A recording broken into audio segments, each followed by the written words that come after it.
why did you shift? So, to 2020, you said that you started to invest in multifamily. Why did you do it?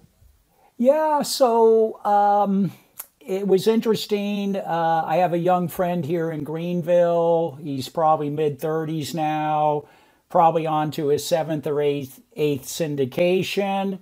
And we'll talk about real estate, and we kind of supported and followed each other. And in March of 2020, he calls me on the phone one day and he goes, "Hey, Arn, what do you think's going to happen with rents?" And if we reflect back, March 2020 was about when we became fully aware of COVID, right, and the major impacts it was going to have. And people were afraid. We didn't know what was going on. So he calls me middle of March, "Hey, Arn, what do you think's going to happen with your rent collection?" And I said, "Well, Mario, I don't know. Call me April 5th and we'll talk about it," right? So I wanted to kind of see how my rents came in, and then I would know.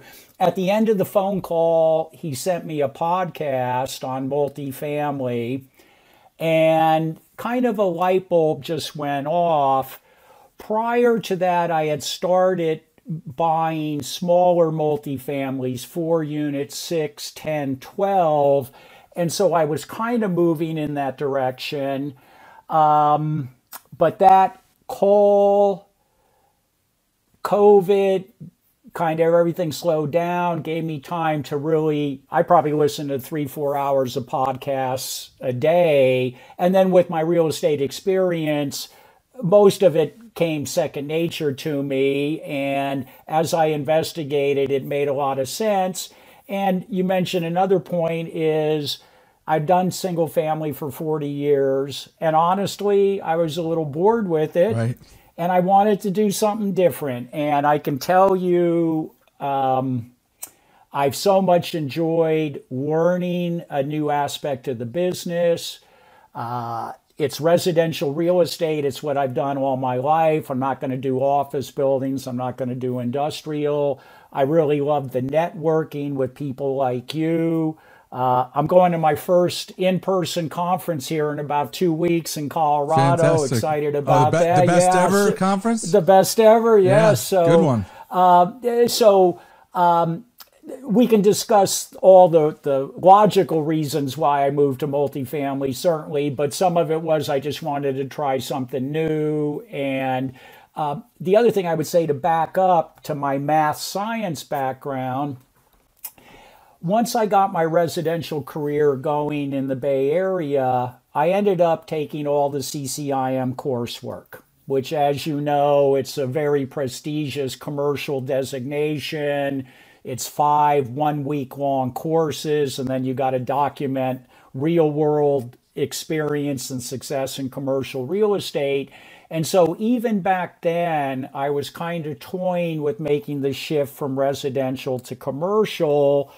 But I was at the point of my life, I was recently married, I had a baby on the way, Alex, my oldest son, and I just maybe didn't have the courage to leave the lucrative residential business I had built to go to commercial. So in some ways, my decision in 2020 kind of circles back to my education and training.